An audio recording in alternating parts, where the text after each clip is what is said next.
विद्यामित्रं विवाहेषु भार्या मित्रं गृहेषु च रुग्णस्य औषधं मित्रं धर्मो मित्रं मृतस्य च धर्मो मित्रं मृतस्य च। हमारे यहाँ शास्त्रों में कहा गया है विद्यामित्रं प्रवासेषु,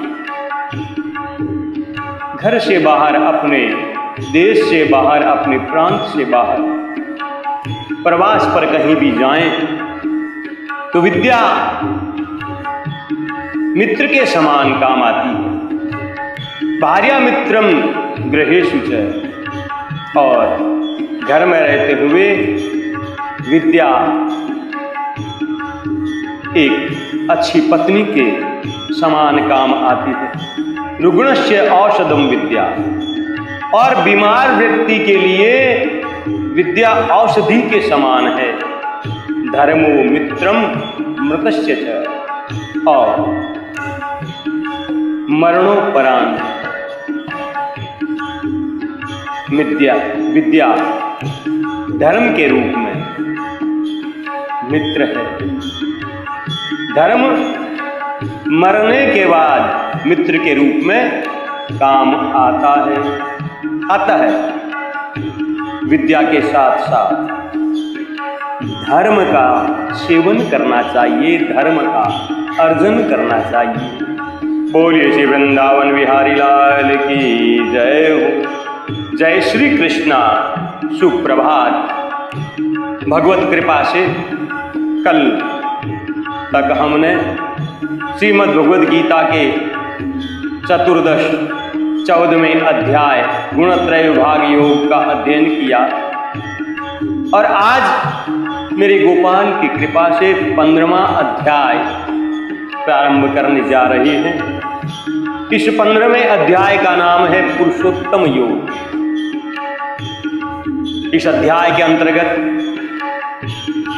महायोगेश्वर भगवान श्री कृष्ण अपने सखा अर्जुन के प्रति सर्व जगत नियंता, सर्व जगत कर्ता हर्ता, सर्वव्यापी, अंतर्यामी, परम दयालु, सर्व आधार और शरण लेने योग्य सगुण परमेश्वर पुरुषोत्तम भगवान के गुण, प्रभाव और स्वरूप का वर्णन करते हुए क्षर पुरुष अर्थात क्षेत्र तथा अक्षर पुरुष क्षेत्रज्ञ और पुरुषोत्तम अर्थात परमेश्वर, इन तीनों का विशद वर्णन करते हुए क्षर और अक्षर से भगवान किस प्रकार उत्तम हैं, वे किस लिए पुरुषोत्तम कहलाते हैं तथा उनको पुरुषोत्तम जानने का महात्म्य क्या है और उनको किस प्रकार प्राप्त किया जा सकता है इत्यादि विषयों का बड़े ही सरल ढंग से प्रेम के साथ प्रतिपादन इस अध्याय में कर रहे हैं, और इसी कारण इस अध्याय का नाम पुरुषोत्तम योग रखा गया है। तो आइए अब पुरुषोत्तम योग नामक 15वें अध्याय में प्रवेश करते हैं। ओम श्री परमात्मने नमः। अथ 15 अध्याय। श्री भगवान उवाच ऊर्ध्वमूलमधशाखम् अश्वत्थं प्राहुर्मव्ययम् छन्दांसि यस्य पर्णानि यस्तं वेद स वेदविद्।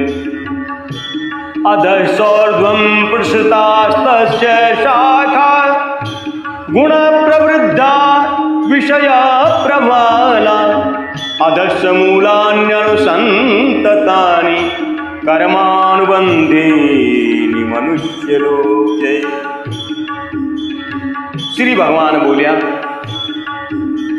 परमात्म जड़ अरुडाल बेमाता, परमात्म जड़ अरुडाल बेमाता, जग पीपल तरु अविनाशी मान, पत्ता ज्यों शोभित वेद वाणी, जग रूप बिरछ रो वेद जान, पत्ता ज्यों शोभित वेद उनी, जग रूप बिरछ रो भेद जान। विषय भोग कुंपल फैली, त्रिगुण रूप जड़ पी करके, देव धनुज त्रिक जूण डाल्या, फैल रही ऊपर नीचे। मृत्यु लोक में मुझब कर्मा, बांधने वाली है ये, मैं ममतारी वासना जड़ व्यापी सब ही लोका में, मैं ममतारी वासना जड़ व्यापी सब ही लोका में। और अब अश्वत्थ वृक्ष के रूपक से इस संसार का वर्णन और उसको जानने की महिमा के विषय का शुभारंभ करते हुए भगवान श्री कृष्ण बोले, हे अर्जुन, आदि पुरुष परमेश्वर रूप मूलवादी, आदि पुरुष नारायण वासुदेव भगवान ही नित्य और अनंत तथा सबके आधार होने के कारण और सबसे ऊपर नित्य धाम में सगुण रूप से वास करने के कारण ऊर्ध्व नाम से कहे गए हैं। और वे मायापति सर्वशक्तिमान परमेश्वर ही इस संसार रूप वृक्ष के कारण हैं। इसलिए इस संसार वृक्ष को ऊर्ध्व मूलम अर्थात आदि पुरुष परमेश्वर रूप मूल वाला कहा गया है, और अधः शाखम ब्रह्मा रूप मुख्य शाखा उन आदि पुरुष परमेश्वर से उत्पत्ति वाला होने के कारण नित्य धाम से नीचे ब्रह्मलोक में वास करने के कारण हिरण्यगर्भ रूप ब्रह्मा को परमेश्वर की अपेक्षा अधः कहा गया है।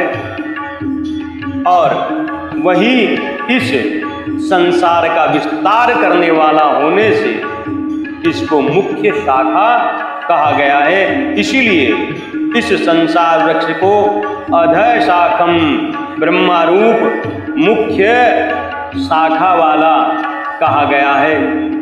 तथा जिस अश्वत्थम अव्ययम प्राहु संसार रूप पीपल के वृक्ष को अविनाशी कहते हैं। क्यों कहते हैं अविनाशी? क्योंकि इस वृक्ष का मूल कारण परमात्मा, और वो परमात्मा अविनाशी है तथा अनादि काल से इसकी परंपरा चली आ रही है। इसलिए इस संसार वृक्ष को अविनाशी कहा गया है। तथा वेद इस वृक्ष की शाखा रूप ब्रह्मा से प्रकट होने वाले और यज्ञ आदि को कर्मों के द्वारा इस संसार वृक्ष की रक्षा और वृद्धि करने वाले एवं शोभा को बढ़ाने वाले होने से वेद इसके पत्ते कहे गए हैं। और उस संसार रूप वृक्ष को जो पुरुष मूल सहित तत्व से जानता है वह वेद के तात्पर्य को जानने वाला है। अर्थात भगवान की योग माया से उत्पन्न हुआ संसार क्षणभंगुर, नाशवान और दुख रूप है। इसके चिंतन को त्याग कर केवल परमेश्वर का ही नित्य निरंतर अनन्य प्रेम से चिंतन करना वेद के तात्पर्य को जानना है। और हे अर्जुन, उस संसार वृक्ष की तीनों गुण रूप जल के द्वारा बढ़ी हुई एवं विषय भोग रूप कोमल वाली देव, मनुष्य, तिर्यक आदि योनि रूप शाखाएं नीचे और ऊपर सर्वत्र फैली हुई हैं।